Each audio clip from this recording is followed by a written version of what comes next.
8 ಉಗುರುಗಳೇ ಅಷ್ಟ ದಿಕ್ಪಾಲಕರಂತೆ. ಕೋಟಿ ಕೋಟಿ ರೋಮಗಳಿದೆ, ಕೋಟಿ ಕೋಟಿ ದೇವತೆಗಳೇ ಗೋವಿನಲ್ಲಿ ಅಡಕವಾಗಿದ್ದಾರೆ ಅನ್ನುವಂತ ಭಾಷಣ ಮಾಡ್ತಾರೆ ವಿನಃ ಇದ್ರದ್ದು ಟೇಸ್ಟ್ ಬಗ್ಗೆ ಅಮ್ಮ ಹೇಳ್ತಾರೆ. ಹೇಗೆ ಉಂಟಮ್ಮ ಇದ್ರ ಟೇಸ್ಟ್? ಟೇಸ್ಟ್ ಚೆನ್ನಾಗಿದೆ. ಇದಕ್ಕೆ ಬಿಸಿಲು 9-10 ಬಿಸಿಲು ಹಾಕಿದ್ರೆ ನಮಗೆ ವರ್ಷ ಇಡೀ ಸಾಕಾಗ್ತದೆ. ಹೌದಾ? ಸಾಂಬಾರಿ ಇವರು ನೋಡಿ ಮಾಡಿದ್ದಾರೆ, ಇದು ತುಂಬಾ ಕೆಳಗಡೆ ಮಾಡಿದ್ದಾರೆ ಮತ್ತು ಅತ್ಯಂತ ಸುಲಭ ಆಗಿರುವಂತದ್ದು. ಎಲ್ಲ ತೆಂಗಿನ ಗರಿಯನ್ನು ಜೋಡಿಸಿದ್ದಾರೆ, ಇದಕ್ಕೆ ಹೆಚ್ಚು ಖರ್ಚಿಲ್ಲ. ಸತೀಶನನ್ನು ಕೂಡ ಬ್ಯಾಡಿಗೆ ಮೆಣಸನ್ನು ಮಾಡಿದ್ದಾರೆ. ಹೇಗೆ ಬರ್ತದೆ ಸತೀಶನಲ್ಲಿ ಬ್ಯಾಡಿಗೆ ಮೆಣಸು? ಇದು ಒಳ್ಳೆ ಬೆಳೀತದೆ. ನಾವು ಬೆಂಡೆ ಗಿಡ ತೆಗೆದ ನಂತರ ಅದು ಊರು ತೊಂಡೆ ಹಾಗೆ ಊರು ತೊಂಡೆ ಹಾಗೆ ಎವರೇಜ್ ಕೂಡ ಬೆಳಗ್ಗೆಯೂ ಹಾಗೆ ಅದೇ ತರ ಬರ್ತದೆ. ಊರು ತೊಂಡೆಕಾಯಿಗಿಂತ ಸ್ವಲ್ಪ ಭಾರ ಜಾಸ್ತಿ.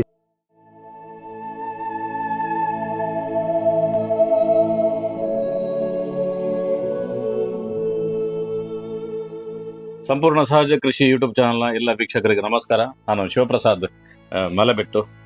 ಯಾವಾಗಲೂ ಕೃಷಿಯ ಬೇರೆ ಬೇರೆ ಸಿಸ್ಟಮ್ಗಳನ್ನು, ಪ್ರಕಾರಗಳನ್ನು ತೋರಿಸುವುದೇನಕ್ಕೆ ಅಂತ ಹೇಳಿದ್ರೆ, ಜನರು ಬೇರೆ ಬೇರೆ ರೀತಿಯ ಬ್ಯಾಕ್ಗ್ರೌಂಡ್ ಇಂದ ಬಂದವರು ಇರ್ತಾರೆ. ಅವರಿಗೆ ಎಲ್ಲರೂ ಕೂಡ ಅವ್ರ ರೀತಿಯವರು ಕೂಡ ಈ ರೀತಿಯ ಕೆಲಸಗಳನ್ನು ಮಾಡ್ತಿದ್ದಾರೆ ಅನಿಸಿದಾಗ ಅದನ್ನು ಹೆಚ್ಚೆಚ್ಚು ಮಾಡಲಿಕ್ಕೆ ಸ್ವಲ್ಪ ಪ್ರೋತ್ಸಾಹ ಆಗಲಿ ಅಂತ ತೋರಿಸುವಂಥದ್ದು. ಉದಾಹರಣೆಗೆ ಕೆಲವು ಸಲ ದೊಡ್ಡ ಕೈತೋಟವನ್ನು ತೋರಿಸಿದಾಗ ಜನರಿಗೆ ಅನ್ಸುತ್ತೆ ಇದು ತುಂಬ ದೊಡ್ಡದಾಗಿದೆ, ಇದನ್ನು ನಮಗೆ ಮಾಡ್ಲಿಕ್ಕೆ ಸಾಧ್ಯ ಇಲ್ಲ ಅಂತೇಳಿ. ಇನ್ಯಾವುದೋ ಸಣ್ಣದನ್ನು ತೋರಿಸಿದಾಗ ಇವರು ಇಷ್ಟೇ ಮಾಡಿದಾರ ಅಂತೇಳಿ. ಈ ರೀತಿ ನಮಗೆ ನೆಗೆಟಿವ್ಗಳನ್ನು ಹುಡುಕ್ಲಿಕ್ಕೆ ಹೋದ್ರೆ ಎಷ್ಟು ಬೇಕೋ ಸಿಗುತ್ತೆ, ಆದರೆ ಪಾಸಿಟಿವ್ಗಳನ್ನು ಹುಡುಕೋನಿಗೆ ನೆಗೆಟಿವ್ ಎಲ್ಲಿಯೂ ಕೂಡ ಕಾಣೋದಿಲ್ಲ. ಹಾಗಾಗಿ ನಾವಿವತ್ತು ಮಾಡ್ತಿರುವಂಥದ್ದು ಕೈತೋಟ, ಸಮಗ್ರ ಕೃಷಿ, ಸಾವಯವ ಕೃಷಿಗೆ ಸಂಬಂಧಪಟ್ಟಿರುವಂಥ ಸಬ್ಜೆಕ್ಟ್ಗಳು. ಇವತ್ತು ನಾನು ಉಡುಪಿ ಜಿಲ್ಲೆಯ ಕುಂದಾಪುರ ತಾಲೂಕಿನ ಕಂದಾವರ ಗ್ರಾಮಕ್ಕೆ ಬಂದಿದ್ದೇನೆ. ಇಲ್ಲೊಂದು ಡಿಫ್ರೆಂಟ್ ಆಗಿರುವಂಥ ಕಂಟೆಂಟ್ ಅಂತ ಅರ್ಥ ಇದೆ. ಏನಂತ ಹೇಳಿದ್ರೆ, ಸಹಜವಾಗಿ ನೀವೆಲ್ಲರೂ ಕೂಡ ಮೊನ್ನೆ ಪ್ರಕಾಶ್ ಜೋಶಿ ಅವರ ಈ ಕೈತೋಟದ ಬಗ್ಗೆ ಒಂದು ವಿಡಿಯೋ ನೋಡಿದ್ದೆ. ಗೋಣಿ ಚೀಲದಲ್ಲಿ ಗ್ರೋ ಬ್ಯಾಗ್ ಅನ್ನು ಹೇಗೆ ರೆಡಿ ಮಾಡೋದು, ಅದರ ಹೇಗೆ ಬೆಳೆಯುವಂಥದ್ದು ಅಂತೇಳಿ. ನನಗೆ ಆ ವಿಡಿಯೋ ನೋಡಿದಾಗ ನಮಗೊಬ್ರು ಕುಂದಾಪುರ ತಾಲೂಕಿನೊಬ್ರು ಫೋನ್ ಮಾಡಿ ಅವ್ರು ಹೇಳ್ತಾರೆ, ಇದನ್ನ ನಾವು ಕಮರ್ಷಿಯಲ್ ಆಗಿ ಬೆಳಿತೇವೆ, ನಮ್ಮ ಮನೆ ಇಂಟರ್ಲಾಕ್ ಅಲ್ಲಿ ಬೆಳಿತೇವೆ, ಮತ್ತು ಮಳೆಗಾಲದಲ್ಲಿ ಪೂರ್ತಿ ಗದ್ದೆಯಲ್ಲಿ ಇದೇ ರೀತಿಯಲ್ಲಿ ನಾವು ಬೆಳೆದು ಸಹಜವಾಗಿ ಸಾವಯವ ಕೃಷಿಯನ್ನು ಮಾಡ್ತಿದ್ದೇವೆ ಅಂತ ಹೇಳಿದ್ರು. ನಂಗೆ ಆಶ್ಚರ್ಯ ಆಯ್ತು. ನಾನು ಕಮರ್ಷಿಯಲ್ ಆಗಿ ಬೆಳೆಯುವಂಥದ್ದನ್ನು ನೋಡಿಲ್ಲ. ಅಂತ ಒಂದು ವಿಶೇಷ ಕಂಟೆಂಟ್ ಅನ್ನು ತೋರಿಸೋದಕ್ಕೋಸ್ಕರ ಬನ್ನಿ ಕುಂದಾಪುರ ತಾಲೂಕಿನ ಸತೀಶ್ ಶೇರಿಗರ ತೋಟಕ್ಕೆ ಹೋಗಿ ಆ ಸಂಪೂರ್ಣ ಮಾಹಿತಿಯನ್ನು ಅವ್ರ ಹತ್ರ ಪಡೆಯ. ವಿಡಿಯೋನ ಸ್ಕಿಪ್ ಮಾಡೋದು ನೋಡಿ. ಮತ್ತು ಕುಂದಾಪುರ ತಾಲೂಕಿನ ಫಸ್ಟ್ ವಿಡಿಯೋದು ಯಾರ್ಯಾರು ಕುಂದಾಪುರ ಭಾಗದವ್ರು ನೋಡ್ತಿದ್ರಿ, ನೀವೆಲ್ಲರೂ ಕೂಡ ತುಂಬಾ ಟೈಮಿಂದ ಕೇಳ್ತೀರಿ ಈ ಭಾಗದ ಒಂದಷ್ಟು ಕಂಟೆಂಟ್ ಕೊಡಿ ಅಂತ ಹೇಳಿ. ಅದಕ್ಕೋಸ್ಕರ ಬಂದಿದ್ದೇನೆ. ನೀವು ಇಡೀ ಕುಂದಾಪುರದ ಎಲ್ಲ ಗ್ರಾಮಗಳಿಗೆ ಈ ಸಬ್ಜೆಕ್ಟ್ ನ ಶೇರ್ ಮಾಡ್ತೀರಿ ಅಂತ ಅನ್ಕೊಂಡಿದ್ದೇನೆ. ನೋಡಿ ಸ್ನೇಹಿತರೆ, ನಾನು ಸ್ವಲ್ಪ ಬರಬೇಕಾದ್ರೆ ಒಂದು 10-11 ಗಂಟೆ ಆಯ್ತು. ಬಿಸಿಲಿದೆ ನೋಡಿ. ಇವರ ಮನೆಯ ಅಂಗಳದಲ್ಲಿ ಮಾಡಿರುವಂತ ತರಕಾರಿಗಳು. ಸತೀಶನ ನಮಸ್ತೆ. ನಮಸ್ತೆ. ಹೇಗಿದ್ದೀರಿ? ಆರಾಮಿದ್ದೇನೆ, ಚೆನ್ನಾಗಿದ್ದೇನೆ. ಎಷ್ಟು ವರ್ಷದಿಂದ ನೀವು ಈ ರೀತಿಯ ಒಂದು ಕೃಷಿ ಮಾಡ್ತಾ ಇದ್ದೀರಿ? ಹುಟ್ಟು ಕೃಷಿಕರಾಗಿದ್ದೇವೆ. ಆದ್ರೂ ಈಗ ಕಳೆದ 25 ವರ್ಷಗಳ ಇತ್ತೀಚಿನ ದಿನದಲ್ಲಿ ಕೃಷಿಯನ್ನೇ ಅವಲಂಬಿಸಿಕೊಂಡು ಬಂದಿದ್ದೆ. ಸತೀಶನ್ನ, ನಿಮ್ಗೆ ಬೇರೆ ಜಮೀನುಗಳು ಇದೆ. ನಾನು ಸಹಜವಾಗಿ ಜಮೀನಲ್ಲಿ ಕೃಷಿ ಮಾಡೋದನ್ನ ನೋಡಿದ್ದೇನೆ. ಆದ್ರೆ ಜಮೀನಲ್ಲಿ ನೀವು ಈ ಗೋಣಿಗಳ ಮುಖಾಂತರ, ಗ್ರೋ ಬ್ಯಾಗ್ ನ ಮುಖಾಂತರ ಮಾಡ್ತಿದ್ರಲ್ಲ, ಏನೇ ಕಾರಣ ಏನದು? ಮುಖ್ಯವಾಗಿ ಜಮೀನಿನಲ್ಲಿ ಮಾಡಿದಾಗ ಈ ಕಳೆ ಬಾಧೆ ಹೆಚ್ಚಾಗ್ತದೆ. ಈ ಗಿಡಗಳ ಜೊತೆಗೆ ಕಳೆ ಹೆಕ್ಕುವಂತ ಕೆಲಸ ಜಾಸ್ತಿ ಆಗ್ತದೆ. ಆದ್ರಿಂದ ಈ ಬ್ಯಾಗ್ ನಲ್ಲಿ ನಾವು ತಯಾರಿಸಿಕೊಳ್ತೀವಿ. ಇದಕ್ಕೆ ಫಲವತ್ತಾದ ಮಣ್ಣನ್ನು ಅಳವಡಿಸಿ, ಜೊತೆಗೆ ಅದಕ್ಕೆ ದರಕ್ಕೂ ಸುಟ್ಟಿದ ಸುಡುಮಣ್ಣು ಅಂತೀವಿ ನಮ್ಮ ಗ್ರಾಮ್ಯ ಭಾಷೆಯನ್ನು. ಆ ಸುಡುಮಣ್ಣಿನ ಜೊತೆಗೆ ಈ ಬೀಜವನ್ನು ಅಥವಾ ಗಿಡವನ್ನು ನೆಡುವಂತ ಕ್ರಮವನ್ನು ಇಟ್ಕೊಳ್ತೇವೆ. ಕಳೆನಾಶ ಹೆಚ್ಚಾಗಿ ಬಳಸುವುದಿಲ್ಲ. ಇದು ಹರಿವೆಯನ್ನು ಏನಕ್ಕೆ ಕಮರ್ಷಿಯಲ್ ಪರ್ಪಸ್ ಹಾಕಿರೋ? ಇದು ಬೆಂಡೆ ಗಿಡ ಬೆಳೆ ಮುಗಿದ ನಂತರ ಈ ಹರಿವೆಯನ್ನು ಹಾಕೊಳ್ಳು. ಅದೇ ಗಿಡಕ್ಕೆ, ಅದೇ ಬ್ಯಾಗಿ ಅದಕ್ಕೆ ಹಾಕಿದ್ದು ಬೀಜಕ್ಕೆ ಉಳಿಸ್ತಾರೆ ಇದನ್ನು. ಬೀಜಕ್ಕೂ ಉಳಿಸ್ತಾ ಇದೆ, ಬೀಜಕ್ಕೆ ಇಟ್ಟಿದ್ದೆ. ಉಪಯೋಗಿಸುವಷ್ಟು ಉಪಯೋಗಿಸಿ ಸ್ಥಳೀಯ ತರಕಾರಿ. ನೋಡಿ ಸ್ನೇಹಿತರೆ, ಮೆಣಸನ್ನು ಕೂಡ ಗ್ರೋ ಬ್ಯಾಗ್ ಅಲ್ಲಿ ಹಾಕಿದ್ದಾರೆ. ಇದಕ್ಕೆ ರೆಡ್ ಗೋಲ್ಡ್ ಅಂತ ಹೇಳ್ತಾರೆ. ಅಂದ್ರೆ ಬ್ಯಾಡಗೆ ಮೆಣಸು 500 ರೂಪಾಯಿಗಿಂತ ಹೆಚ್ಚಿದೆ ಇದಕ್ಕೆ ಕೆಜಿಗೆ. ನಮ್ಮ ಭಾಗದಲ್ಲಿ ಆಗುದಿಲ್ಲ ಅಂತ ಹೇಳ್ತಾರೆ, ಆದ್ರೂ ಕೆಲವು ಕಡೆ ಪ್ರಯೋಗ ಮಾಡಿ ಆಗಿದೆ. ಸತೀಶನನ್ನು ಕೂಡ ಬ್ಯಾಡಗೆ ಮೆಣಸನ್ನು ಮಾಡಿದ್ದಾರೆ. ಹೇಗೆ ಬರ್ತದೆ ಸತೀಶನಲ್ಲಿ ಬ್ಯಾಡಗೆ ಮೆಣಸು? ಇದು ಒಳ್ಳೆ ಬೆಳೀತದೆ. ನಾವು ಬೆಂಡೆ ಗಿಡ ತೆಗೆದ ನಂತರ ಟ್ರಯಲಿಗೆ ನಾವು ನೋಡಿದ್ದೇವೆ. ಆದ್ರೆ ಚೂರು ಮೆಣಸು ಕೂಡ ನೆಟ್ಟಿದ್ದೇವೆ. ಅದು ಕೂಡ ಸಣ್ಣ ಪ್ರಮಾಣದಲ್ಲಿ, ಸಣ್ಣ ಕೂಡ ಆದ್ರೂ ಒಳ್ಳೆ ಟೇಸ್ಟ್ ಇದೆ, ಒಳ್ಳೇದಾಗಿದೆ. ಬ್ಯಾಡಗಿ ಈ ವರ್ಷ ನಾನು ನೋಡಿದ್ದೆ ಹೊಸ ಪ್ರಯೋಗ. ಬ್ಯಾಡಗಿ ಊರಲ್ಲಿ ಹೇಗೆ ಬೆಳೀತದೋ ಅದೇ ಪ್ರಮಾಣದ ಕೋಡು ಅದೇ ಮಟ್ಟದಲ್ಲಿ ಕೊಂಡು ಬೆಳೆಸಿದ್ದೇವೆ. ನೋಡಿ ಸ್ನೇಹಿತರೆ, ನಮ್ಗೆ ಯಾವ್ದು ಒಣಮೆಣಸು ಬರ್ತೇವೆ ನೋಡಿ ಪೇಟೆಯಿಂದ, ಅದೇ ಟೈಪಲ್ಲಿ ಒಣಗಿದೆ. ಸಹಜವಾಗಿ ಬೇರೆ ನಾವು ಕಾಯಿ ಮೆಣಸುಗಳನ್ನ ಒಣಗಿಸಿದ್ರೆ ಈ ಟೈಪ್ ಬರುದಿಲ್ಲ. ಇದ್ರದ್ದು ಟೇಸ್ಟ್ ಬಗ್ಗೆ ಅಮ್ಮ ಹೇಳ್ತಾರೆ. ಹೇಗೆ ಉಂಟಮ್ಮ ಇದ್ರ ಟೇಸ್ಟ್? ಟೇಸ್ಟ್ ಚೆನ್ನಾಗಿದೆ. ಹಾ ಇದಕ್ಕೆ ಬಿಸಿಲು 9-10 ಬಿಸಿಲು ಹಾಕಿದ್ರೆ ನಮ್ಗೆ ವರ್ಷ ಇಡೀ ಸಾಕಾಗ್ತದೆ. ಹೌದಾ? ಸಾಂಬಾರಿಗೆ ಕಲರ್ ಹೋಗುದಿಲ್ಲ ಅದ್ರ ಕಲರ್ ಏನು ಹೋಗಲ್ಲ, ಚೆನ್ನಾಗಿರ್ತದೆ ಕಲರ್. ಶುಂಠಿಯನ್ನು ಕೂಡ ಕೆಲವು 10-6 ವರ್ಷಗಳಿಂದ ಬೆಳೀತಾ ಇದ್ದೇವೆ. ಶುಂಠಿಯು ಕೂಡ ಒಳ್ಳೆ ರೀತಿಯಲ್ಲಿ ಅವರೇಜ್ ಬರ್ತಾ ಇದೆ. ನಮ್ಗೆ ಮನೆಗೆ ಉಪಯೋಗಿಸ್ತೇವೆ. ಮತ್ತು ಸಾವಯವ ಗೊಬ್ಬರಗಳಿಂದಲೇ ಅದನ್ನ ಬೆಳೆಸ್ತಾ ಇದ್ದೇನೆ. ಎರೆಹುಳ ಗೊಬ್ಬರ ಹಾಕ್ತೇವೆ ಅಲ್ವಾ? ದೊರಕನು ಕೂಡ ಅದು ಕೂಡ ಬೆಂಡೆ ಕೃಷಿಯಲ್ಲಿ ಹೇಗೆ ಮಾಡ್ತೇವೆ ಇದನ್ನು ಕೂಡ ಅದೇ ರೀತಿಯಲ್ಲಿ ಮಾಡ್ತೇವೆ. ಎಲ್ಲವೂ ಚೀಲದಲ್ಲೇ ಬೆಳೆಸುವಂತದ್ದು. ಒಂದು ಬ್ಯಾಗಿನಲ್ಲಿ ಕನಿಷ್ಠ ಅರ್ಧದಿಂದ 1 kg ವರೆಗೆ ಅವರೇಜ್ ಬರ್ತದೆ. ನಿಮ್ಮ ಮನೆಗೆ ಬೇಕಾದ ಶುಂಠಿ ಎಲ್ಲ ಬೇಕಾದಷ್ಟು ಉಪಯೋಗಿಸಿಕೊಳ್ತೇವೆ. ಇಲ್ಲೇ ರೆಡಿ ಮಾಡ್ತೇವೆ. ಟೊಮೆಟೊ ಗಿಡವನ್ನು ಕೂಡ ಅದನ್ನು ಬ್ಯಾಗ್ ನಲ್ಲಿ ಹಾಕ್ತೇವೆ. ಟೊಮೆಟೊ ಕೂಡ ಬೆಳೀತದೆ, ಅಡ್ಡಿಲ್ಲ, ಒಳ್ಳೆ ರೀತಿಯಲ್ಲಿ ಎಷ್ಟು ಬೆಳೀತದೆ ವರ್ಷಕ್ಕೆ? ವರ್ಷಕ್ಕಂತೆ ನಾವು ಅದನ್ನ ಇಲ್ಲಿವರೆಗೆ ಗ್ರೋತ್ ಎಷ್ಟಂತ ನೋಡ್ಲಿಲ್ಲ. ಒಟ್ಟಾರೆ ನಮ್ಮ ಮನೆ ಖರ್ಚಿಗೆ ಆಗುವಷ್ಟು ಟೊಮೆಟೊವನ್ನು ನಾವು ಮನೆಯಲ್ಲಿ ಹೊರಗಡೆ ತರುವುದಿಲ್ಲ. ಯಾವ್ದು ತರುವುದಿಲ್ಲ, ಯಾವುದೇ ಇದಂತಲ್ಲ, ಯಾವುದೇ ತರಕಾರಿಯನ್ನು ತರ್ತಾ ಇಲ್ಲ. ಅಲ್ಲ, ಈ ಇಂಟರ್ಲಾಕ್ ಅಲ್ಲಿ ಗ್ರೋ ಬ್ಯಾಗ್ ಇಟ್ಟು ಬೆಳೆಸುವಾಗ ಅದು ಬಿಸಿ ಆಗುದಿಲ್ಲ, ಗಿಡದ ಮೇಲೆ ಪರಿಣಾಮ ಬೀರುದಿಲ್ಲ? ಇಲ್ಲ, ನಾವು ದಿನಕ್ಕೆ 2 ಬಾರಿ ನೀರನ್ನು ಕೊಡ್ತೇವೆ. ಇಂಟರ್ಲಾಕ್ ಬಿಸಿ ಆಗದಿದ್ದಾಗಲೂ ಖಾಲಿ ಇಂಟರ್ಲಾಕ್ ಇದ್ರೆ ನೀರು ಕೊಡ್ಬೇಕಾಗ್ತದೆ. ಹೌದಾ? ಶಾಖ ಉಷ್ಣಾಂಶ ಜಾಸ್ತಿ ಆಗ್ತದೆ ಮನೆಗೆ. ಆದ್ರಿಂದ ದಿನಕ್ಕೆ 3 ಬಾರಿ ನೀರು ಕೊಡ್ತೇವೆ, ಬೆಳಿಗ್ಗೆ ಮಧ್ಯಾಹ್ನ ಸಾಯಂಕಾಲ ಅಂತ. ಆವಾಗ ಇಂಟರ್ಲಾಕು ತಂಡೆ ಆಗ್ತದೆ, ಗಿಡವೂ ಕೂಡ ಬೆಳೀತದೆ. ಎರಡು ಅನುಕೂಲ ಆಗುವ ರೀತಿಯ ದೃಷ್ಟಿಯಲ್ಲಿ ನಾವು ನೀರು ಕೊಡ್ತೇವೆ. ನನ್ನ ಹತ್ರ 2-3 ಟೈಪ್ ನ ಬಸಳೆ ವಿಡಿಯೋಗಳು ನಮ್ಮ ಯೂಟ್ಯೂಬ್ ಅಲ್ಲಿ ಇದೆ. ನಮ್ಮ ಭಾಗದಲ್ಲಿ ದೊಡ್ಡದಾಗಿರುವಂತಹ ದೊಂಪ ಎಲ್ಲ ಮಾಡ್ತಾರೆ. ಆದ್ರೆ ಇಲ್ಲಿ ನೋಡಿ, ಈ ಕರಾವಳಿ ಭಾಗದಲ್ಲಿ ನಾನು ಈಗ ಬರ್ಬೇಕಾದ್ರೆ ಕೆಲವು ಕಡೆ ನೋಡಿದೆ, ನೆಲಕ್ಕೆ ಹಾಸಿ ಇಟ್ಟಿದ್ದಾರೆ, ಅಲ್ಲೇ ಬಸಳೆ ತುಂಬಾ ಚೆನ್ನಾಗಿ ಆಗ್ತದೆ. ಇವರು ನೋಡಿ ಮಾಡಿದ್ದಾರೆ, ಇದು ತುಂಬಾ ಕೆಳಗಡೆ ಮಾಡಿದ್ದಾರೆ ಮತ್ತು ಅತ್ಯಂತ ಸುಲಭ ಆಗಿರುವಂತದ್ದು. ಎಲ್ಲ ತೆಂಗಿನ ಗರಿಯನ್ನು ಜೋಡಿಸಿದ್ದಾರೆ, ಇದಕ್ಕೆ ಹೆಚ್ಚು ಖರ್ಚಿಲ್ಲ. ನಾವು ಮಾಡೋ ಬಸಳೆ ದುಂಪ ಹೇಗೆ ಅಂತ ಹೇಳಿದ್ರೆ, ಆ ಬಸಳೆ ದುಂಪದ ಕೂಲಿ ಕೆಲಸದ್ದು ಚಾರ್ಜ್ ಈ ಬಸಳೆ ಇಡೀ ಮಾರಿದ್ರೂ ಸಾಧ್ಯ ಇಲ್ಲ, ಅಷ್ಟು ದುಡ್ಡು ಅದಕ್ಕಾಗತ್ತೆ. ಅದರೊಟ್ಟಿಗೆ 2 ಕಡೆಗೆ ಒಂದೇ ಬುಡ ಹಾಕಿದ್ದಾರೆ ನೋಡಿ, ಇಲ್ಲಿಯೂ ಹಾಕಿದ್ದಾರೆ ಹೊಸದಾಗಿ, ಇಲ್ಲಿ ಹಳೇದು, ಇಲ್ಲಿ ಪೂರ್ತಿ ಸೆಗಣಿ ಗೊಬ್ಬರ ಎಲ್ಲ ಇದರ ಮಧ್ಯಕ್ಕೆ ಹಾಕ್ತಾರೆ. ಇಲ್ಲಿಂದ ಪೂರ್ತಿ ಈ ಬಸಳೆ ಇಲ್ಲಿ ಬೆಳೀತದೆ ನೋಡಿ, ಚೆನ್ನಾಗಿ ಬೆಳೆದಿದೆ. ಸರಿ, ಬಸಳೆದು ಇದಕ್ಕೊಂದು ಮೇನ್ ಆಗಿರುವಂತದ್ದು ಚುಕ್ಕೆ ರೋಗ, ಏನಾದ್ರು ಇದೆ ಅದಕ್ಕೆ ಮದ್ದು? ಈಗ ನಮ್ಮಲ್ಲಿ ಚುಕ್ಕೆ ರೋಗ ಬಂದದ್ದಿಲ್ಲ, ಇಲ್ಲಿವರೆಗೆ ಬಂದದ್ದಿಲ್ಲ. ನಾನು ಸಾಧಾರಣ ಕಳೆದ ಒಂದು 25 ವರ್ಷದಿಂದ ಈಚೆಗೆ ಬಸಳೆ ನಾನು ಬೆಳೀತಾ ಇದ್ದೇನೆ, ಯಾವುದೇ ರೀತಿಯ ರೋಗ ಬಂದದ್ದಿಲ್ಲ. ಮಳೆಗಾಲದಲ್ಲಿ ಸ್ವಲ್ಪ ಕೊಳೆಯುತ್ತದೆ ಬುಡ ಬಿಟ್ರೆ, ಅದು ನೀರಿನ ತೇವಾಂಶದ ಹೆಚ್ಚಾಗಿ ಕೊಳೆಯುವುದು ಬಿಟ್ರೆ, ಇಲ್ಲ ಅಂದ್ರೆ ಅದಕ್ಕೆ ರೋಗ ಬಂದದ್ದಿಲ್ಲ. ಕೊಳೆಯುವುದು ಒಂದು ರೋಗ ಅಂತ ನಾವು ಹೇಳಲಿಕ್ಕೆ ಆಗುದಿಲ್ಲ, ಯಾಕಂದ್ರೆ ನೀರಾಂಶ ಜಾಸ್ತಿ ಆದವಾಗ ಕೊಳಿತದೆ. ಮನುಷ್ಯ ಜಾಸ್ತಿ ನೀರು ಕುಡಿದ್ರು ಥಂಡಿ ಬಾಧೆಗೆ ಒಳಗಾಗ್ತದೆ. ಇದು ಕೂಡ ಹಾಗೆ. ಬಸಳೆ ಬೆಳೆಯುವಂತದ್ದು ನಮ್ಗೆ ಬಾರಿ ಖುಷಿ ಕೊಡ್ತಾ ಇದೆ. ಯಾಕಂದ್ರೆ ನನ್ನ ಮಗ ಸೌರವ್ ಅಂತ ಒಬ್ಬ ಇದ್ದಾನೆ, ಸ್ವಲ್ಪ ಆಕ್ಟಿವಿಟೀಸ್ ಸ್ವಲ್ಪ ಕಡಿಮೆ ಇದ್ದಾನೆ. ಎಲ್ಲಾ ಮಕ್ಕಳಂತೆ ಅವನಿಲ್ಲ. ಅವನನ್ನು ಶಾಲೆಗೆ ಸೇರಿಸಿದ್ದೇನೆ. ಅವನು ಶಾಲೆ ಸೇರಿಸಿ ಸಾಧಾರಣ 8-10 ವರ್ಷಗಳ ಕಾಲ ಸತತ ವಾರದಲ್ಲಿ 2 ದಿವಸ ಶಾಲಾ ಮಕ್ಕಳಿಗೆ ಫ್ರೀಯಾಗಿ ನಾನು ಬಸಳೆ ಕೊಡ್ತೇನೆ, ಊಟೋಪಚಾರ. 10 ವರ್ಷಗಳ ಕಾಲ ಮೂಡ್ಲಕಟ್ಟೆ ಶಾಲೆಯಲ್ಲಿ ಕೊಟ್ಟಿದ್ದೇನೆ, ಪ್ರಾಥಮಿಕ ಶಾಲೆಯಲ್ಲಿ ಅವನನ್ನು ಸೇರಿಸಿದ್ದೇನೆ. ಅವನೇ ತಗೊಂಡು ಹೋಗ್ತಿದ್ದ ಫ್ರೀಯಾಗಿ.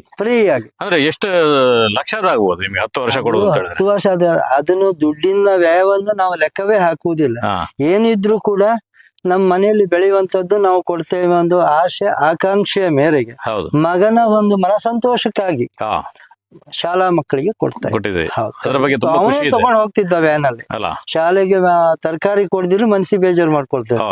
ಈಗೂ ಕೂಡ ಶಾಲಾ ಮಕ್ಕಳಿಗೆ ತರಕಾರಿ ಕೊಡಿ ಅಂತ ಹೇಳ್ತಾನೆ ಅವನೇ, ಆದ್ರೆ ಅವ್ನ ಶಾಲೆಗೆ ಈಗ ಹೋಗ್ತಾ ಇಲ್ಲ.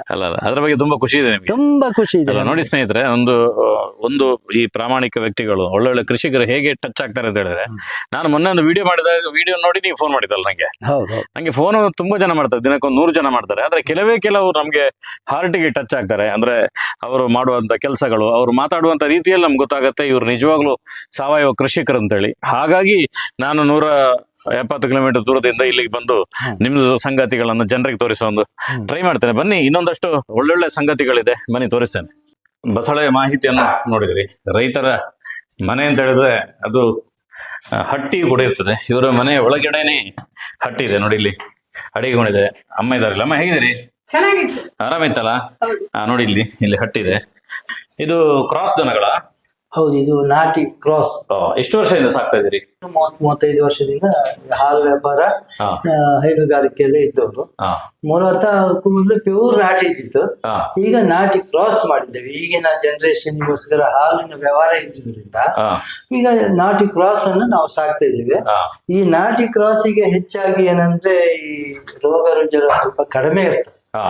ಮಿಲ್ಕ್ ಫೀವರ್ ಅಲ್ಲ ಬರುವುದಿಲ್ಲ, ಸ್ವಲ್ಪ ಕಡಿಮೆ ಬರ್ತದೆ. ಈ ಹವಾಮಾನಕ್ಕೆ ಇದು ಹೊಂದಿಕೊಂಡಿದ್ದೇವೆ, ಒಳ್ಳೆ ರೀತಿಯಲ್ಲಿ ಆಗ್ತದೆ. ಮತ್ತೆ ಈ ಗೋವಿನ ಬಗ್ಗೆ ಇನ್ನೂ ಹೆಚ್ಚಿನದ್ದು ಹೇಳ್ಬೇಕಂತ ಹೇಳಿದ್ರೆ, ಗೋವಿನ ವರ್ಣನೆ ಮಾಡೋರು ಮಸ್ತ್ ಜನ ಇದ್ದಾರೆ, ಬಹಳಷ್ಟು ವರ್ಣನೆ ಮಾಡ್ತಾರೆ. ಗೋವಿನ ಅಂಗಾಂಗಗಳನ್ನೆಲ್ಲ ವರ್ಣನೆ ಮಾಡ್ತಾರೆ. ಏನು ಗೋವಿನ ಹಣೆಯಲ್ಲಿ ಬ್ರಹ್ಮನನ್ನು, ಅಥವಾ ಗೋವಿನ ಕೊಳ್ಳಲ್ಲಿ ಈಶನನ್ನು, ಕಣ್ಣಿನಲ್ಲಿ ವಿಷ್ಣುವನ್ನು, 4 ಕಾಲುಗಳೇ 4 ವೇದಗಳಂತೆ, ಗೋವಿನ ಬಾಲದಲ್ಲಿ ನಾಗ ಸಂತತಿಯಂತೆ, ಗೋವಿನ ಕೆಚ್ಚನಲ್ಲಿ ಅಮೃತವಂತೆ, 8 ಉಗುರುಗಳೇ ಅಷ್ಟ ದಿಕ್ಪಾಲಕರಂತೆ, ಕೋಟಿ ಕೋಟಿ ರೋಮಗಳಿದೆ, ಕೋಟಿ ಕೋಟಿ ದೇವತೆಗಳೇ ಗೋವಿನಲ್ಲಿ ಅಡಕವಾಗಿದ್ದಾರೆ ಅನ್ನುವಂತ ಭಾಷಣಗಳು ಮಾಡ್ತಾರೆ ವಿನಃ ಗೋವು ಸಾಕುವುದನ್ನು ಕಲಿಬೇಕು. ಮುಖ್ಯವಾಗಿ ಗೋವನ್ನ ಪಾಲನೆ ಮಾಡ್ಬೇಕಾ, ಗೋವನ್ನು ಸ್ವತಃ ನಾವೇ ಸಾಕ್ಬೇಕು. ಕೇವಲ ಭಾಷಣ ಮಾಡಿದ ಮಟ್ಟಿಗೆ ಅದು ಸಾಬೀತು ಅಂತ ಆಗುದಿಲ್ಲ. ನಾವು ಸಾಕಿದ್ರೆ ಮಾತ್ರ ಗೋವಿನ ವರ್ಣನೆ ಬೇಡ, ಯಾವುದು ಬೇಡ, ಎಲ್ಲವೂ ನಮ್ಮಲ್ಲೇ ಇರ್ತದೆ, ನಾವು ಮಾಡಿ ನೋಡಿದ್ದೇವೆ ಅಂತ ನಾನು ಹೇಳಲಿಕ್ಕೆ ಇಷ್ಟಪಡ್ತೇನೆ. ನಾನು ನಿಮ್ಗೆ ಹಟ್ಟಿಯನ್ನು ತೋರಿಸಿದೆ. ಹಟ್ಟಿಯ ತೊಳೆದಿರುವಂತದ್ದು ಗೋಬರ್ ಗ್ಯಾಸಿಗೆ ಬಂದು, ಗೋಬರ್ ಗ್ಯಾಸಿಂದ ಇಲ್ಲಿಗೆ ಬರುತ್ತೆ, ಜೈವಿಕ ಗುಂಡಿಗೆ ಬರುತ್ತೆ. ಇಲ್ಲಿಂದ ಇವರು ಎರೆಹುಳ ಗೊಬ್ಬರ ರೆಡಿ ಮಾಡ್ತಾರೆ. ಅವರು ಸಾವಯವ ಕೃಷಿ, ಸ್ವಾವಲಂಬ ಕೃಷಿ ಅಂತ ಹೇಳಿದ್ರೆ ಪೇಟೆಯಿಂದ ಮೂಟೆ ಗೊಬ್ಬರವನ್ನು ತಂದು, ಕಾಂಪೋಸ್ಟ್ ತಂದು, ವರ್ಮಿ ಕಾಂಪೋಸ್ಟ್ ತಂದು ಕೃಷಿ ಮಾಡುವಂಥದ್ದಲ್ಲ, ಮನೆಯಲ್ಲಿಯೇ ಕೃಷಿಗೆ ಬೇಕಾಗಿರುವಂಥ ಗೊಬ್ಬರಗಳನ್ನು ತಯಾರು ಮಾಡುವಂಥದ್ದು ಅಂತ ಇವರ ಎರೆಹುಳದ್ದು ಘಟಕಕ್ಕೆ ನಾನು ಬಂದಿದ್ದೇನೆ. ಈಗ ಎರೆಹುಳ ಗೊಬ್ಬರ ಸಾಧಾರಣ 5 ವರ್ಷದಿಂದ ನಾನು ಇತ್ತೀಚಿನ ದಿನಗಳಲ್ಲಿ ಮಾಡಿದ್ದು. ಅದಕ್ಕೂ ಮೊದಲು ಜೈವಿಕ ಗೊಬ್ಬರ ಗುಂಡನ್ನೇ ಉಪಯೋಗಿಸ್ತಾ ಇದ್ದೆ. ಜೈವಿಕ ಗೊಬ್ಬರ ಗುಂಡಿ ಮೊದಲಿನಿಂದ ಇತ್ತು, ಈಗ ಸ್ವಲ್ಪ ವಿಸ್ತಾರ ದೊಡ್ಡದು ಮಾಡ್ಕೊಂಡೇ ಮಾಡಿದ್ದೇನೆ. ಪಂಚಾಯತ್ ಕೂಡ ಅದಕ್ಕೆ ಸಹಾಯಧನ ನಮ್ಗೆ ಕೊಟ್ಟಿದೆ. ತದನಂತರ ನಾನು ಕೃಷಿ ಇಲಾಖಾ ವತಿಯಿಂದ ಎರೆಹುಳ ಗೊಬ್ಬರ ತೊಟ್ಟಿ ಮಾಡಿದ್ದೇನೆ, ಪಂಚಾಯತ್ ವತಿಯಿಂದಲೂ ನಾನು ಮಾಡಿದ್ದೇನೆ. ಜೊತೆಗೆ ಅದ್ರ ಜೊತೆಗೆ ಅಜೋಲಾ ತೊಟ್ಟಿಯನ್ನು ಅಳವಡಿಸಿಕೊಂಡಿದ್ದೇನೆ, ಒಂದಕ್ಕೊಂದು ಟಚಿಂಗ್. ಎಷ್ಟು ಸಿಗ್ತದೆ ನಿಮ್ಗೆ ಇದರಲ್ಲಿ ಗೊಬ್ಬರ? ಇದು ವರ್ಷಕ್ಕೆ ಸಾಧಾರಣ 2 ತೊಟ್ಟಿಯಲ್ಲಿ ಸಾಧಾರಣ 100 ಚೀಲದವರೆಗೆ ಸಿಗ್ತದೆ. 100 ಚೀಲ ಅಂದ್ರೆ ಈ ಸಿಮೆಂಟ್ ಚೀಲದ ಬ್ಯಾಗೆ. ಅದು 50 ತೆಂಗಿನ ಮರ ಇದೆ, ಸಾಧಾರಣ 250ವರೆಗೆ ಅಡಕೆ ಮರ ಇದೆ. ಅವಕ್ಕೆಲ್ಲ ವರ್ಷಕ್ಕೆ 2 ಬಾರಿ ಹಾಕ್ತೇನೆ ಗೊಬ್ಬರ. ಮಾರಾಟ ಮಾಡೋಕೆ ನನಗೆ ಅಷ್ಟು ಸಿಗುವುದಿಲ್ಲ, ಯಾಕಂದ್ರೆ ನನ್ನ ಸ್ವಂತಕ್ಕಾಗಿ ಉಪಯೋಗಿಸ್ಕೊಳ್ಳುವುದು. ಮತ್ತೆ ಕೃಷಿಯೇತರ ಕೃಷಿಗೂ ಹಾಕ್ತೇನೆ, ಕೈ ತೋಟಕ್ಕೆ ಹಾಕ್ತೇನೆ. ಮಳೆಗಾಲದಲ್ಲಿ ಜಾಸ್ತಿ ಯೂಸ್ ಬರ್ತದೆ, ಕೃಷಿ ಜಾಸ್ತಿ ಅಲ್ಲ, ಹಾಗಾಗಿ ಅದನ್ನು ಉಪಯೋಗಿಸಿಕೊಳ್ಳುವಂತ ಸಂದರ್ಭ. ಮಾರಾಟ ಮಾಡ್ತೀರಾ? ಎರೆಹುಳನು ಕೂಡ ಇನ್ನು ಮಾರಿದ್ದಿಲ್ಲ. ಅದೇನಿದ್ರು ಟಾಂಕಿಯ ಒಳಗೆ. ಇದು ಅಲೆ ಊರಿನಿಂದ ತಂದದ್ದು, ಗೋಪಾಲ್ ನಾಯ್ಕ್ ಅಂತ. ಹೌದು, ಅವರೇ ಮಾಡಿದ್ರು. ಅವರ ತೊಟ್ಟಿಯಿಂದ ಅವ್ರ ಹತ್ರ ಒಂದು 5 kg ಸ್ಟಾರ್ಟಿಂಗ್ ತಂದಿದ್ದೇನೆ. ಅವರು ಕೂಡ ನನ್ನ ಹಾಗೆ ಕೃಷಿಕರೇ, ಸಮಗ್ರ ಕೃಷಿಕ ಪದ್ಧತಿ ಅಡಿಯಲ್ಲಿ ಅವರು ಕೂಡ ಬೇಸಾಯ ಮಾಡಿದ್ದಾರೆ, ಕೃಷಿ ಬೇಸಾಯ ಮಾಡಿದ್ದಾರೆ. ಅವರಿಂದ ನಾನು ಪಡ್ಕೊಂಡು ಕೆಲವೊಂದು ತಿಳುವಳಿಕೆಯನ್ನು ಅವರಿಂದ ನಾನು ತಿಳಿದುಕೊಂಡಿದ್ದೇನೆ. ಯಾಕಂದ್ರೆ ನನ್ನಿಂದ ತುಂಬಾ ಸೀನಿಯರ್ ಅವರು, ಒಬ್ರು ಮಿಲಿಟರಿ ಎಕ್ಸ್ ಸರ್ವಿಸ್ ಮ್ಯಾನ್ ಅಂತ. ಅವರು ಯಾವಾಗ್ಲೂ ನಾವು ಪ್ರಾಣಿಗಳಿಗೆ ಏನ್ ಮಾಡೋದು ಅಂತ ಹೇಳ್ತೇವೆ ನೋಡಿ, ಇಲ್ಲಿ ಅದಕ್ಕೆ ಉತ್ತರವನ್ನು ಕೊಟ್ಟಿದ್ದಾರೆ. 2 ರೀತಿಯ ಬಳೆಗಳನ್ನು ಜೋಡಿಸಿದ್ದಾರೆ. ಇಲ್ಲಿ ಬಳೆಗಳನ್ನು ಒಂದು ಸರಳವಾಗಿ ಒಂದೊಳ್ಳೆ ತೊಂಡೆ ಬಳೆ ಹಾಕಿದ್ದಾರೆ. ಇದೊಂದು ಸಾಂಪ್ರದಾಯಿಕ ಶೈಲಿಯಲ್ಲಿ ಮಾಡಿರುವಂಥದ್ದು. ಖರ್ಚು ಕಡಿಮೆ ಮಾಡೋದು, ಲಾಭ ಹೆಚ್ಚು ಮಾಡೋದು ಅಲ್ವಾ? ಆದಾಯ ಹೆಚ್ಚು ಮಾಡ್ಕೊಳ್ಬೇಕು. ಇದು ಯಾವ ತೊಂಡೆ ಇದು? ಇದು ಊರಲ್ಲಿ ತೊಂಡೆಕ್ಕಿಂತ ಡಬ್ಬಲ್ ಆಗ್ತದೆ ಉದ್ದ. ಸರ್ವೇ ಸಾಮಾನ್ಯ ಇದರ ರುಚಿ ಹಾಗೂ ಟೇಸ್ಟ್ ಅಂತ ಹೇಳ್ಬೇಕಿದ್ರೆ ಅದು ಊರು ತೊಂಡೆ ಹಾಗೆ ಬರ್ತದೆ. ಎವರೇಜು ಕೂಡ ಬೆಳಗ್ಗೆಯೂ ಹಾಗೆ ಅದೇ ತರ ಬರ್ತದೆ. ಊರು ತೊಂಡೆಕಾಯಿಗಿಂತ ಸ್ವಲ್ಪ ಭಾರ ಜಾಸ್ತಿ ಇದೆ, ಯಾಕಂದ್ರೆ ಗಾತ್ರ ದೊಡ್ಡದು. ನಿಮ್ಮ ಮನೆಗೆ ಮಾತ್ರ ಪೇಟೆ ಕೊಡ್ತೇವೆ, ನಾವು ಮನೆಗೆ ಉಪಯೋಗಿಸುವಷ್ಟು ಉಪಯೋಗಿಸ್ತೇವೆ, ಹೆಚ್ಚಾದನ್ನು ಸೇಲ್ ಮಾಡ್ತೇವೆ. ಅಂಗಡಿಗೆ ನಮ್ಗೆ ಮಾಮೂಲಿ ಅಂಗಡಿಯವ್ರು ತಗೊಳ್ತಾರೆ. ಮಾರ್ಕೆಟ್ ಏನ್ ರೇಟ್ ಇದೆ ಯಾವಾಗ ಯಾವ ರೇಟ್ ಇರ್ತದೆ ಆ ರೇಟ್ ಅನ್ನು ನಾವು ಪಡಿತೇವೆ. ನಮ್ಮೂರಿಂದ ಇಷ್ಟು ದೂರಕ್ಕೆ ಬಂದು ಒಂದು ಕಂಟೆಂಟ್ ಅನ್ನು ಕೊಡಬೇಕು ಅಂತ ಹೇಳಿದ್ರೆ ನಮಗೊಂದು ಇಂಟೆಂಟ್ ಇರ್ತದೆ. ಅಂದ್ರೆ ಈ ಭಾಗದ ಜನರಿಗೆ ಕೂಡ ಈ ಭಾಗದ ಕೃಷಿಯನ್ನು ತೋರಿಸಿದಾಗ ಅವರಿಗೆ ಹೆಚ್ಚು ಪರಿಣಾಮ ಆಗುತ್ತೆ. ಇಲ್ಲದಿದ್ರೆ ಯಾವುದೋ ಮಂಗಳೂರದ್ದು, ಅದು ಸುಳ್ಯದ್ದು, ಮಡಿಕೇರಿ ತೋರಿಸಿದ್ರೆ ಪರಿಣಾಮ ಅಂತ ಆಗುದಿಲ್ಲ. ಹಾಗೆ ನಾನು ಇವತ್ತು ಬಂದು ನಿಮ್ಗೆ ಸಮಗ್ರ ಕೃಷಿಯ ಸಂಪೂರ್ಣ ಮಾಹಿತಿಯನ್ನು ನಿಮ್ಗೆ ಕೊಟ್ಟಿದ್ದೇನೆ. ಮುಂದಕ್ಕೆ ಅವ್ರ ನಂಬರ್ ಇರ್ತದೆ, ಬೇಕಾದ್ರೆ ಕಾಂಟ್ಯಾಕ್ಟ್ ಮಾಡ್ಕೋಬಹುದು. ನೀವು ಕುಂದಾಪುರ ಕಡೆಗೆ ಬಂದ್ರೆ ರೈಲ್ವೆ ಸ್ಟೇಷನ್ ನ ಪಕ್ಕದಲ್ಲಿ ಇವರ ಮನೆ ಇದೆ, ಇವ್ರನ್ನ ಸಂಪರ್ಕ ಮಾಡಬಹುದು. ಅದೇ ರೀತಿಯಲ್ಲಿ ಅವರಿಗೆ ಕಳೆದ ವರ್ಷ ಸರ್ಕಾರದ ಕಡೆಯಿಂದ ಸಮಗ್ರ ಕೃಷಿಗೋಸ್ಕರ ತಾಲೂಕಿನ ಶ್ರೇಷ್ಠ ಕೃಷಿಕ ಪ್ರಶಸ್ತಿಯು ಕೂಡ ಅವರಿಗೆ ಸಿಕ್ಕಿದೆ. ನಿಮ್ಮೆಲ್ಲರ ಎದುರುಗಡೆ ಅವರಿಗೆ ಅದನ್ನು ನಾನು ಕೊಡ್ತಾ ಇದ್ದೇನೆ. ಅವರು ಇದನ್ನು ತಗೊಂಡಿದ್ದಾರೆ ಆಲ್ರೆಡಿ ಈ ಪ್ರಶಸ್ತಿಯನ್ನು. ಆದರೆ ನಿಮ್ಗೆಲ್ರಿಗೂ ಕೂಡ ಒಂದು ರೆಕಗ್ನೇಷನ್ ಇರಲಿ, ಒಬ್ಬರು ಕೃಷಿಕರು ಕೆಲಸ ಮಾಡೋದು ಅಂತ ಹೇಳಿದ್ರೆ. ಅದೇ ರೀತಿಯಲ್ಲಿ ನಾನೀಗ ಸದ್ಯಕ್ಕೆ ಒಂದು 2 ತಿಂಗಳಿಂದ ನನ್ನ ಮನೆಯಲ್ಲಿ ಒಂದಷ್ಟು ಗಿಡಗಳನ್ನು ಬೆಳೆಸಿ ಅದನ್ನು ಕೊಡುವಂಥ ಒಂದು ಪ್ರಯತ್ನವನ್ನು ಮಾಡ್ತಿದ್ದೇನೆ. ಒಂದು 3-4 ವಿಧದ ಬದನೆ ಸಸಿ ಇದೆ, ಅದರೊಟ್ಟಿಗೆ ಟೊಮೆಟೊ ಸಸಿ ಇದೆ, ಮತ್ತು ಮೆಣಸಿನ ಸಸಿ ಇದೆ. ಇದು ಕೊಡುವಂಥದ್ದು ಏನಕ್ಕೆ ಅಂತ ಹೇಳಿದ್ರೆ ಸರ್, ಅದನ್ನು ನೀವು ಮಾಡಿ ನೆಕ್ಸ್ಟ್ ನಿಮ್ಮ ಊರಿನ ರೈತರಿಗೆ ಕೊಡಬೇಕು ಅಂತ. ಇಲ್ಲಿ ಯಾರಿಗೂ ಕಮರ್ಷಿಯಲ್ ಮಾಡೋರು ಮಾಡಲಿ, ವ್ಯಾವಹಾರಿಕವಾಗಿ ಮಾಡಲಿ, ಆದರೆ ಇದು ಮನೆಯ ಒಂದು ಸಾವಯವ ಕೃಷಿಗೆ ಉತ್ತೇಜನ ಕೊಡಬೇಕು ಅಂತೇಳಿ ಮಾಡ್ತಾ ಇರುವಂಥದ್ದು. ಸಂಪೂರ್ಣ ಸಮಗ್ರ ಕೃಷಿಕ ಚಾನಲ್ನವರಿಗೆ ನನ್ನ ಹೃದಯಪೂರ್ವಕವಾದಂಥ ಧನ್ಯವಾದಗಳನ್ನು ಅರ್ಪಿಸ್ತೇನೆ. ಇದೇ ರೀತಿ ತಮಗೆ ಯಾವ ರೀತಿಯಲ್ಲಿ ಸಹಕಾರ ಕೊಟ್ಟಿದ್ದೀರೋ ಎಲ್ಲ ಕೃಷಿಕ ಬಾಂಧವರಿಗೂ ಕೂಡ ತಾವು ಸಹಕರಿಸಬೇಕಾಗಿ ವಿನಂತಿಸಿಕೊಳ್ಳುವುದರ ಜೊತೆಗೆ ಮತ್ತೊಮ್ಮೆ ಮಗದೊಮ್ಮೆ ತಮಗೆ ಧನ್ಯವಾದಗಳನ್ನು ಅರ್ಪಿಸ್ತೇನೆ.